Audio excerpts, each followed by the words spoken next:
3, 2, 1. Okay, we're back. We've taken the Kickin It podcast international again. We have got one of the hottest properties in boxing with us this morning, Mr. George Kambosos Jr., coming off a massive win against Lee Selby recently. Now the #1 ranked IBF lightweight in the world. Should be #1 ranked by the WBO as well, really, shouldn't we?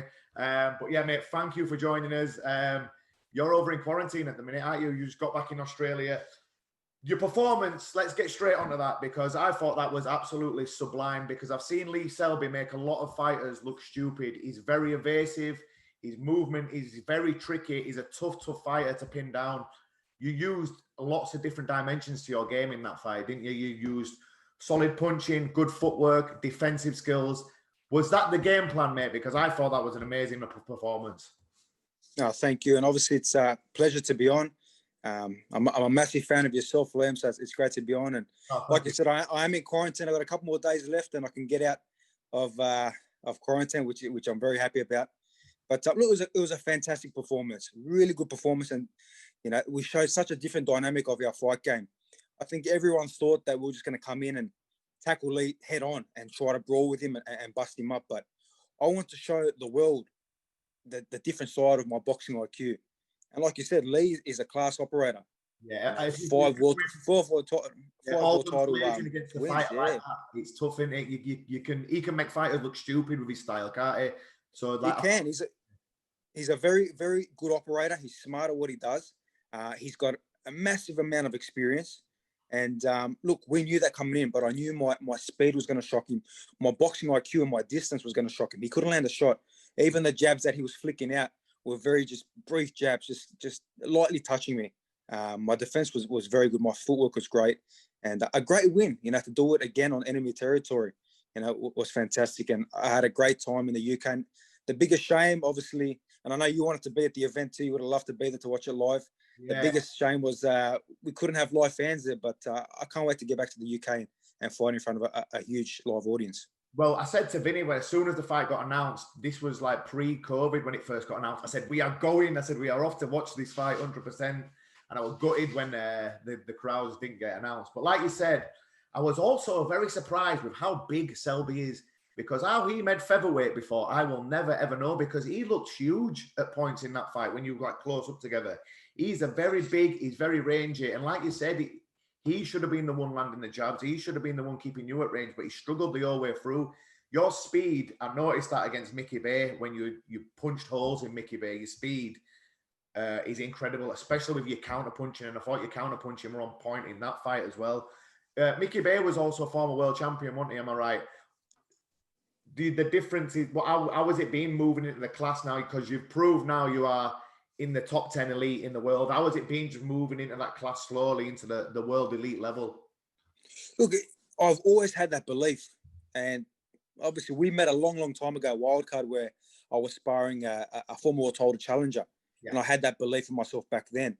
But until you step in with a former world champion and guys that have so much, accolades in the sport, you don't know exactly where you stand to the public perception. But I knew what I'd be about. So Mickey Bay was a great test, and we were already in that eliminator position to fight Selby.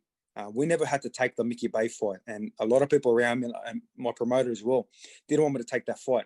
But I jumped at it. As soon as his name popped up, I said, I want to test myself. If Mickey's going to beat me, then I'm nowhere near ready.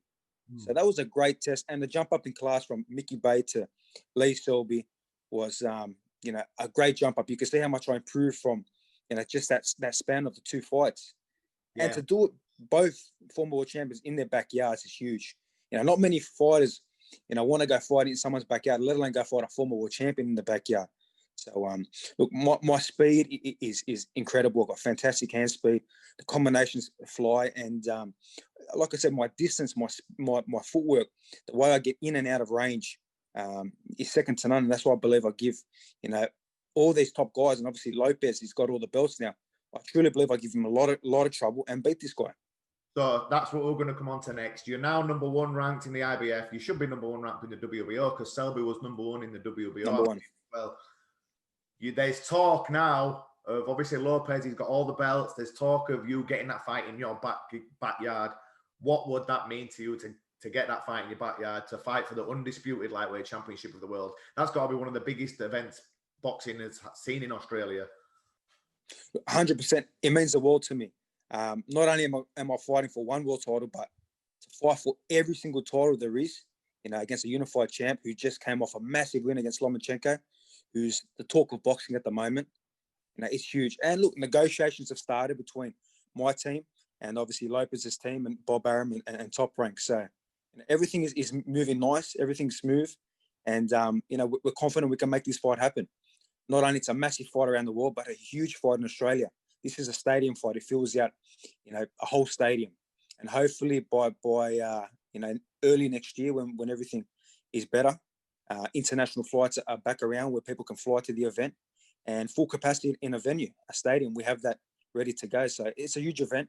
And I can't wait. This is the test I want. These are the fights I want. I want to give the great fights to the fans who love action-packed fights, and both our styles just make a great fight. 100%. I was just about to say that about your styles then, because obviously he's similar height to you, I believe, as well, and you're both very fast, solid punchers. I think that will be an absolute explosion. Did the Lomachenko fight shock you a little bit? Because it probably a lot of people around the world saw it as an upset. Did you see it as an upset? Because it was a bit of a strange performance by Lomachenko for me. He didn't really get to go until 7 or 8. He didn't really do much for the first half of the fight, did he? Yeah, look, it was a very strange one. The obviously the victory from Lopez didn't shock me. I knew that young, hungry fighter would come out. And look, myself being a young, hungry fighter, I know how much willpower and how dedicated and determined you are to win big fights and be on the world scene and prove everyone wrong. It was just strange because obviously we're used to Lomachenko dominating and looking good and moving great and throwing punches. For someone to not throw a punch for 7 rounds and to be very wary was very very weird. Just watching it was like, okay, is he going to throw a punch? Yeah. Come round 7, he started throwing shots. So that's the one thing when I fight Lopez, I'm going to be on his ass from round 1. And, I throw a lot of punches. I've got a high volume work rate. I throw from a lot of different angles. And this is going to be a massive fight. But comparing that to the Lomachenko fight, it was a very lackluster performance from Lomachenko. And Lopez, he done what he had to do. Yeah. I can't take away from his victory. He beat the man to become the man. Yeah. Like you just said then, though, you'll be throwing from round 1. It was like, really, Lopez got 5 or 6 rounds off in that fight before Lomachenko started doing anything. That ain't going to happen with you, and it will be a refreshing change for you to be involved in a massive fight in your own backyard. Do you think the crowd have helped you push you on in that as well? Because you wanted to have that for the last 2 big fights, will you? In fact, most of your fights have all been in America recently, haven't they? So when was the last time you fought in Australia? 110%. Like my last 7 fights have been overseas, in the US and obviously the last fight in the UK in London. So to have, the Australian, support behind me in a massive stadium fight, it is going to be a great boost and a great, him being a world champion, he needs to travel. He's a world champion, not just an American champion. I know when I become world champion, I want to travel all around the world like I have been fighting, the best fighters in the world. So, he has to prove himself and take these risks. But like we said, the Lomachenko was very weird. And I believe once he started getting going and started throwing shots, we saw stages of Lopez in trouble. We saw his engine having issues. And one thing about me, my engine is always, supercharged. I'm always going from round 1 to round 12. Come round 11 and 12, I'm still bouncing on my feet. And, I'm thinking to myself, there's another 10 rounds to go. So one thing Lopez has to deal with is my non-stop, obviously, punch output.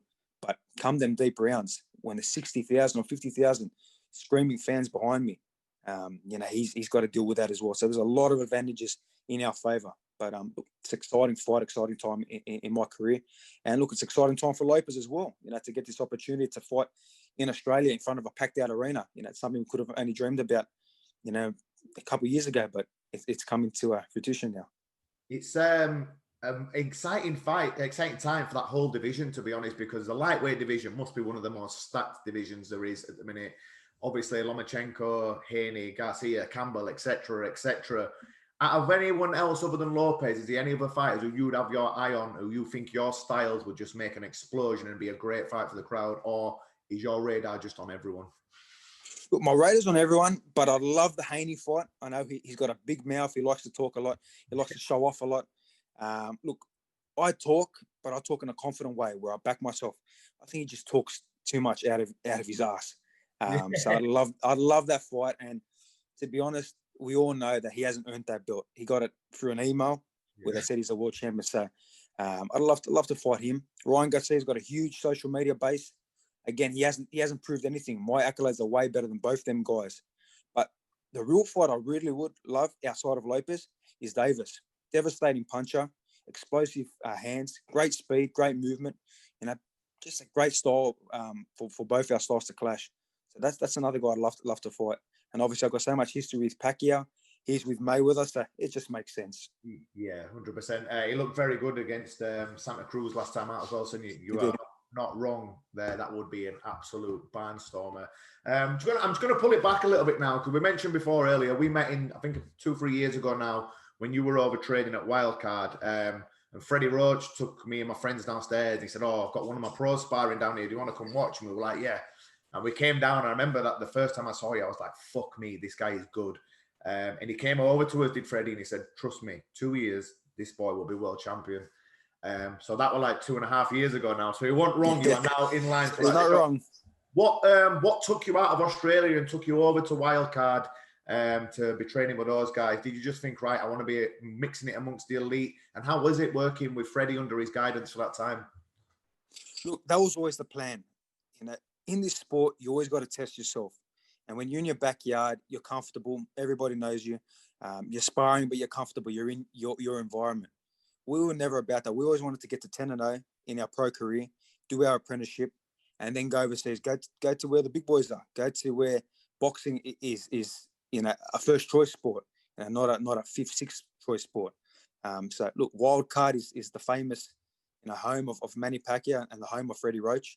What better place to go to test our skills? So that was the place we went to, and the sparring you get there, the best of the best. Former world champions, guys coming up.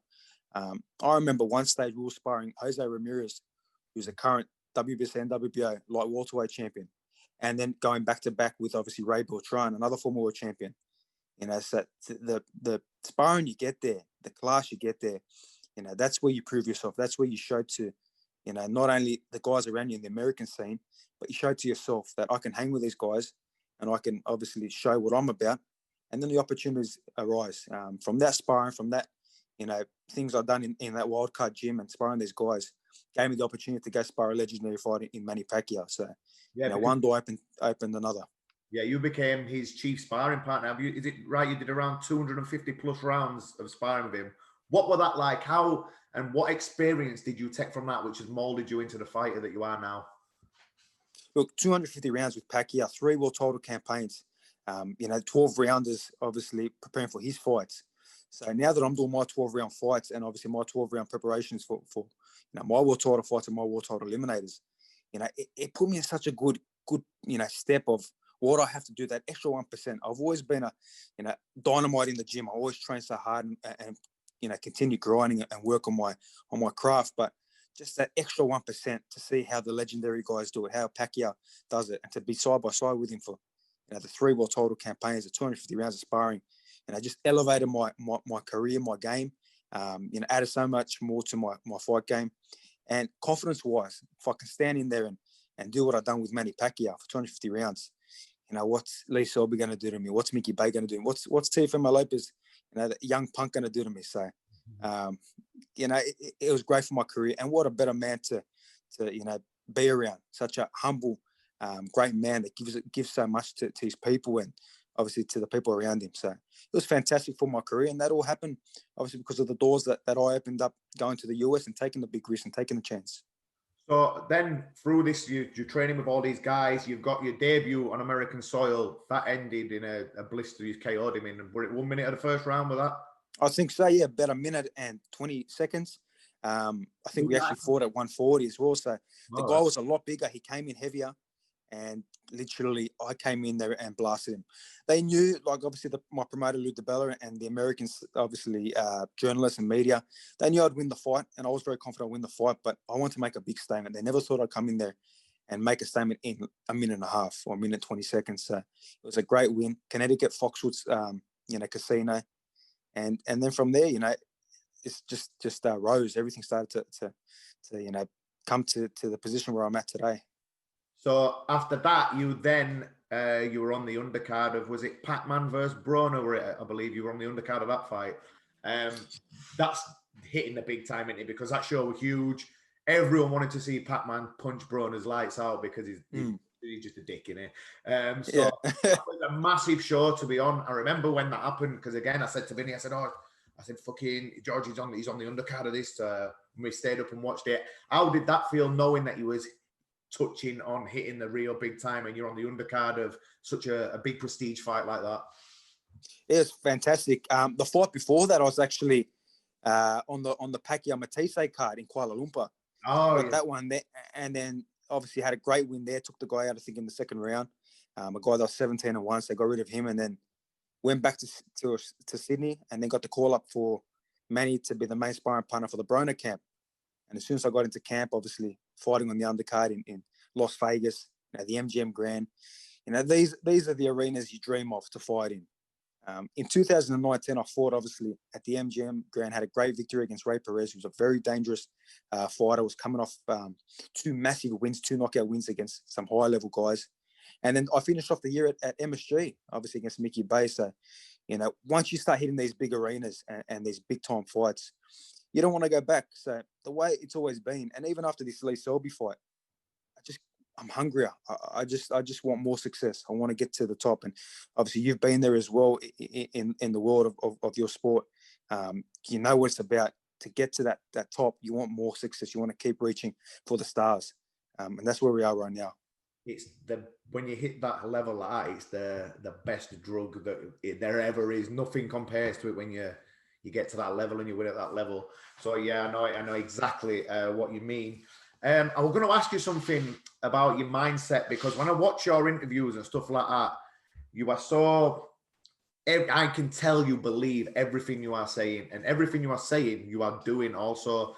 Has your mindset always been that strong, or is it something that's developed over time and you've got more confident as you've got more wins at the highest level, or have you always just been you believe in your skill set so much that you just know that what you're saying is true? Because a lot of fighters struggle with mindset sometimes, and it's always a good topic to touch on. Yeah, 100%. Look, that's the biggest factor. I believe that's the biggest factor. You there? Yeah. That's the biggest factor. As a fighter, mentally, if you're not right, if there's something wrong, it's like a domino effect, and it's going to show in your performance. So mentally, it's huge to have the advantage I have. And I've had it from a young kid. Look, I was an overweight kid. I was bullied as a young kid. But, I always had a strong mental side of the person I am. And obviously, the big sport in Australia is footy, obviously park footy, and you build up to make the NRL. And I was an overweight kid, so when we would do the laps around the footy field, I'd always come last. And my father would obviously sitting in the car, who's with me today, and he's by my side. He's my manager in Australia and does so much for me. He would turn around and test me as a young kid and say, "Look, why don't you cheat? Why don't you cheat?" Because I'd never cheat the corners. I'd always make sure that I'd do everything correct, but I'd finish last. And as a young kid, 10 years of age, I'll turn around and say, no, I'm going to do it the right way. I believe in myself, and it's going to pay off somewhere. So I believe that mental side was definitely there from a young kid. It's been there, and it has developed. The more success you get, the closer you get to your dream of achieving and becoming a world champion, it becomes stronger. But the roots of my mental side have always been there as a young kid. And it's very important as a fighter. You have to truly believe 110% in your ability and what you're setting out to do. If you don't, you're in a bad position because you're already doubting yourself. And in that ring, it's a lonely place. So your mind can go a million places. And then you got someone in front of you trying to take your head off. It's no joke. Going back to what you just said, then you were bullied when you were younger and you were a bit overweight. Is that one of the reasons you got into boxing, or were it some other reason? Yeah, look, I was playing footy, and the best way to lose weight was obviously we fell into boxing. And from the first day I walked up, the stairs into that stinky boxing gym, any other kid probably would have turned around and said, "Nah, it stinks in here. I don't want to be here." But I went up there. My father obviously took me up there, and he turned around and goes, "Look, son, it's all on you now. to see how you go. And that's where it all started from. I started losing all that weight, and the bullying pretty much stopped.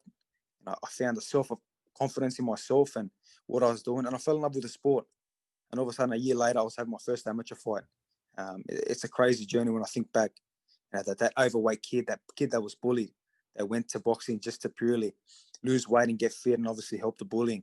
To see where I'm at today is incredible. But everyone's got a journey, and that's the deep fire inside me that pushes me to get where I'm at today. Was there a point where, like you just said, then it were a year before your first fight? Was there a point where you thought, you know what, I'm fucking not too bad at this. I'm gonna have a go. I want to get in the ring. Was there a point where you thought, right, I'm gonna get in the ring and do it, or did it just? Because with me, I didn't really have a choice. It was just like I was training, and then all of a sudden, he said, "Oh, do you want to fight tomorrow?" I went, "Oh shit, yeah." And before I knew it, I were in the ring and fought. I'm like, "Fuck me, that were amazing." But was there a point where you thought, right, I'm gonna have a fight here, or did it just like get thrust upon you? Yeah, look, I was sparring some experienced guys, some guys that had already a few amateur fights, that knew how to throw the punches real well. I never had no real talent. People think, wow, you're such a talented fighter. This is all hard work. This is all just years and years of continuous, grind and perfecting my craft. But I showed the heart, and I showed that I love this and I can improve day by day. So when I started holding my own against these guys, I knew that there's something there. And then obviously when my original coach turned around and said, look, I think you're ready for a fight. I've teed up a fight for you. I said, okay, I'm ready. And I was only like 12 years of age at that stage. So I remember my father picking me up that day from boxing training. And I turned around in the car and said, look, coach wants me to have a fight. We're going to have a fight in 6 weeks or 7 weeks. And my dad nearly had a car accident. He goes, we didn't come here for fighting. We came here for football, to get fit and lose weight. I go, well, I'm going to do it. And he goes, you know what, son? I'll back you. Let's do it. And it's crazy to see the journey we are today. And obviously, you would have seen the fight with Selby. He's right there. Yeah, you can hear him. You can hear him non-stop throughout the fight. I think Eddie Hearn has a perforated eardrum. That's how loud he was. And again, doesn't matter how many people are in that arena. There'll be 50,000 people when I fight Lopez, but I'll hear his voice. And it's a great, obviously a great story. Where we are today. So you've had your first amateur fight, etc. You've obviously, how many amateur fights did you have before you turned pro then? And when was the point where you thought, you know what, I'm going to turn pro here and I'm going to really chase the dream? I had 100 amateur fights. 100 amateur fights. I fought, a lot of fights. 86 wins. Obviously, national champion, multiple state champion. We traveled all over the world. Once we really kicked off our amateur career, and we showed a lot of, great stuff that we're doing, and we're getting some great wins. Fought in Ukraine, Russia, in the US, in Kansas, so you had a really all over the world. Decorated amateur career, and that's decorated amateur, and a lot of people don't. A lot of people don't talk about how good my amateur career was, because I was always had that style where people thought this guy's going to make a great pro. And as soon as I turned pro at 18, after the Olympic trials, where I was pretty much screwed out of going to the Olympics, and everyone that was there knew I won that fight. I had enough, and I said, okay, I'm 18 now. What do? We weighed it up and said, you know what? Let's turn pro. Everyone's always been excited about when I turned professional. And I had my first professional fight in a local club at 18. And all of a sudden, 3-4 fights later, I'm fighting for the Australian title, 10-round fight, and everything just progressed there. And that's why so much success came in the pros, where people already forgot and they kind of didn't realize the decorated amateur career I had. Plenty of years in the amateurs traveling the world, but the pro career just shined. So you started boxing at 12, and by 18, you've had 100 fights, you've won all these tournaments, and you've turned pro. That is a fucking lot of work in such a short space of time. It's like you just said there as well, like people are forgetting like what you've done, and like I didn't realize how decorated your amateur career was, so it was good for me to just hear about that then as well. But it does explain a lot with how like fast you are and slick you are and everything. It's I can imagine early on in your career, people were getting seriously wiped out. Yeah, they were. And obviously, even as an amateur, I was sparring all the big pros in Australia, all the world champions and guys that were coming up. And I tell you, I was giving it to them. And the coaches and the people around, they're watching the sparring. And I started realizing, who is this amateur kid? Who is this Kambosos kid? This kid's incredible. Just like when you came to Wildcard and you freaked out. It was the same back then. And as soon as we turned pro, if we found it hard to get opponents, we found it hard to match up fights and get guys, to fight us. And it came to the Australian title where we actually had to overpay, to get, the Australian champion to fight me because they didn't want to fight me. And eventually we got him in the ring and I wiped him out. And then it started to break through. We started to get some good TV fights and the name started to progress. And that's when we got to 10-0 and we said, look, we're going to the US. And that's where it all ended up. Going back to the sparring and stuff like that, I just wanted to know who in the wildcard gym, other than Pacquiao, who were the ones you had the biggest tear-ups with? Was there anyone where you thought, oh, fuck me, I've got to spar so-and-so today. My head's not in this. But when you get in there, you always have some of the best rounds. Because I've got a few people like that in our gym where it's sparring day and I think, oh, fuck me, I've got to spar this guy today. But then once you get in there, you have like you fucking have it and you go to town on each other and you get out thinking, oh, I'm so glad I did that. Who were the best person? Who did you have the best tear-ups with at that gym? Because like you said, there's so many elite level guys there. Yeah, look, there was great sparring there. Like, obviously, guys like Sergey Lipinets, who fought Mikey Garcia and is former world champion. Lee Selby, me and Lee Selby, obviously, we traded leather for 4 rounds there, which was fantastic. He was just getting ready for the Warrington fight while I was getting ready to have my American debut. It's been some great names, but the big names, obviously, Jose Ramirez. Yeah, and he's a great body puncher. He's big, he's long, he's rangy. That was always great sparring, and then obviously Ray Beltran as well. Just a tough veteran, a guy that's been there, that knows every trick in the book. So these kind of guys, always, that you knew they had tough sparring, but you were excited too because you know how much you brought to the table. As much as it was great for me, it was great for these guys as well. And, we would throw so much leather to each other. I've got a few questions that Vinny's asked me to ask you as well, because he were excited about you. And shout out to Vinny as well. He's a great man, and I know he was super excited, obviously, to be at the fight too. So he's a good guy. The first one, he says, you really remind him of Roberto Duran. Is that one of the fighters you model yourself on? Yeah, look, Roberto Duran is definitely one of my favorite fighters and a guy that I watch, so much of. He's one of the guys I model my style of. Obviously, growing up, Miguel Cotto was one of the guys. Obviously, Edwin Valero, who was absolute beast, but a nutcase outside of the ring. Yeah, obviously. Yeah, look, everyone just, in the ring, fantastic fighter, but obviously a piece of shit outside of the ring. But when it comes to the skills, a great fighter. Johnny Tapia as well, fantastic fighter that I absolutely love. All that action-packed style, guys that, will take a shot to land 3, 4, 5 shots, and use their speed and use their attributes and their footwork and the movement. All these guys, but Duran obviously stands out, especially when he beat Leonard in that first fight. And look, I'm a student of the game. I love the street science. What he done to Leonard, that was incredible. It's a fantastic win that he had.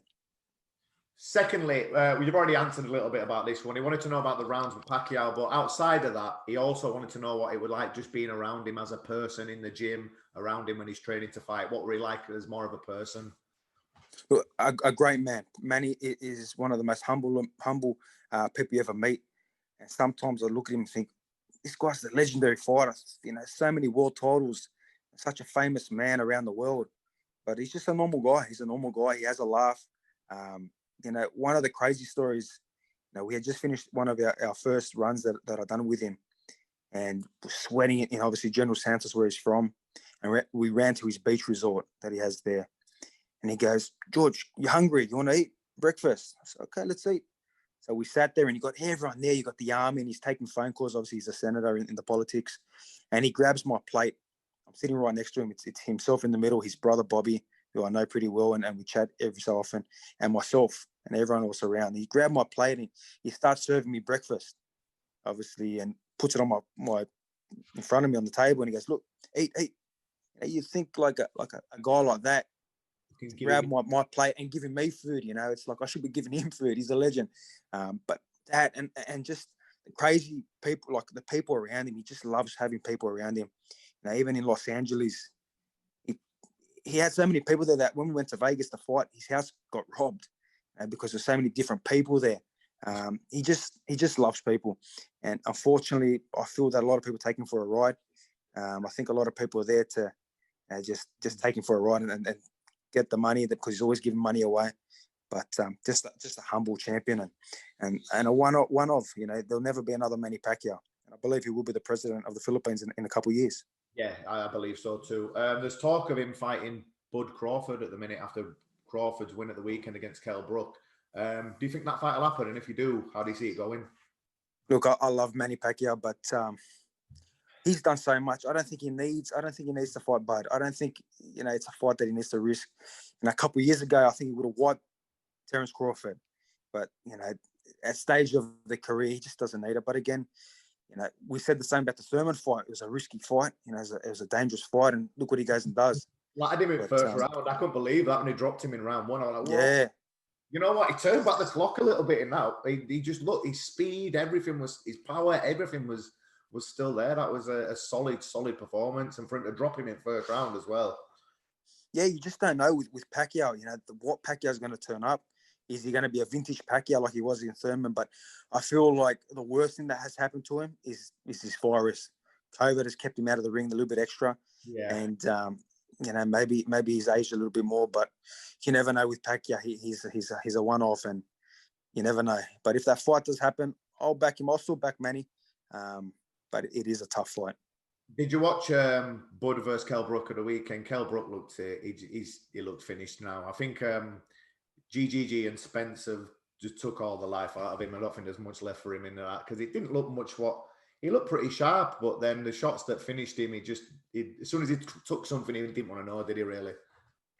Look, Kell Brook is a great fighter, massive for UK, what he done for the UK boxing scene. But Crawford is just a class fighter, and just a great time to get him too. Like you said, he's been taken out by Golovkin and obviously Errol Spence. So, the life of him in the boxing world has probably been sucked up too much. And Crawford has just caught him with that nice shot. He looked good for the first 3 rounds. He looked sharp. Okay, here we go. Maybe he can box and keep him off. But Crawford is just that kind of fighter that just, he downloads everything within the first 1 or 2 rounds. Then he just picks you apart. And you could see he switched. The jab wasn't working, obviously, with Kell Brook. So he switched and stopped Kell Brook's jab. And all of a sudden catches him with that beautiful shot. And there you go. I watched the documentary on Bud the other day, and you know what? He's spiteful when he's in that ring. He's vicious. But he's a technical genius as well. And pound for pound, I'll probably have him as my number one at the minute, freeweight world champion, etc. One more before we go though, because I just want to ask you about this. I've been asking a few boxers about this. There's Roy Jones versus Mike Tyson coming up. What's going to happen? Is it going to be like an exhibition? Are they going to start trying to carry each other? How do you see it going? Because I just don't know what to expect at all. I'm the same with you. I really don't know what's going to happen in that fight with Tyson and Jones. Is Mike, obviously, the way he's looking, he looks fantastic. But then all of a sudden you see how Jones is looking sharp and he's hitting the pads and you think, okay, here we go, vintage Roy Jones. Does Tyson go out there and hit him with a shot and put him to sleep and hurt him? Or does Roy, outbox him and pick him apart, and Tyson just, gasses in a couple of rounds? It's an exciting fight. Obviously, I love Mike Tyson, but I love Roy Jones as well. But, when you put both of them together, you think Tyson should have enough. You think that he can catch him with some shots and hurt him, and Roy's obviously going to guard up and take the punishment.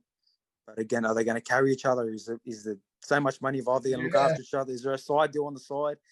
We don't know. But that's the kind of fights where, unfortunately, it sucks everyone in, and we're all going to watch it. And it's great for these guys. They're going to make plenty of money, but we're all going to sit there and watch the fight and be excited for it. When it first got announced, I was like, I'm not fucking watching this. They're both 50 odd years old. And the closer it's got, I'm like, yeah, I'm definitely going to watch it. You got to watch it, yeah. 100% I'll be watching it. 100%. Oh, it's interesting, man. Look, Mike is an absolute beast. And the way he looks at the moment, it's like, whoa. And he's talking, the way he's talking, one of the interviews he done when he said, the gods have reawoken. Man, I got goosebumps listening to that. Yeah. Old Mike's back. I rang all my friends. They go, Mike's back. And they go, what are you on about? I go, listen to this interview. It's incredible, man. And like you said at the start, it was like, I'm not watching this shit. And all of a sudden, oh yeah, I'm going to watch this shit. Well, he looks in fucking. I saw a picture of him yesterday of his top off, and he looked jacked as well. I was like, oh shit. Yeah, he does. The only worry is if they do start throwing down, I don't want Roy Jones to get KO'd again, man, because he's been KO'd bad a few times. in his last 2 fights, and I wouldn't like to see that. But yeah, fingers crossed. If you've got to pick one, who are you going for? Oh, I got to go with Tyson. I love Roy, but Mike Tyson, he's the man. So I definitely got to go with him. Right, mate. Thank you very much for that little insight into your career and everything. I could sit here and talk to you for hours. If you're up for it, we'll do it again when you become world champion. I've got to go train now because I've just started training for a fight, so I need to get myself to the gym. But a massive thank you. Do you want to give your Instagram or social media a shout out? So if anyone wants to follow your journey, they can follow you and just watch your journey into winning that world strap. Yeah, 100%. Obviously, it's an absolute pleasure chatting with you. And definitely when I pick up all them straps and take them off Lopez, we're definitely going to do it. I'm going to have all the belts around me, so it'll be great. But look, obviously, I know you got a few things going on as well, so all the best with everything coming up. And for everyone that wants to follow me, just George Kambosos Jr. on my Instagram, George Ferocious Kambosos on obviously my Facebook athlete page, and George Kambosos Jr. on Twitter. Support me. Obviously, I had a great win and great fun in the UK, and you guys are one of the most passionate supporters in the world, and obviously, worldwide boxing and combat sports. I mean, you've got a serious fighter here chasing, the best in the world and giving the fans what they want. Mate, thank you very much. When you finally get out of that hotel, enjoy your family time, enjoy your downtime, and then enjoy the road to winning the strap. Thank you for joining us, mate. Have a good day, George. Thank you, Liam. Appreciate it, man.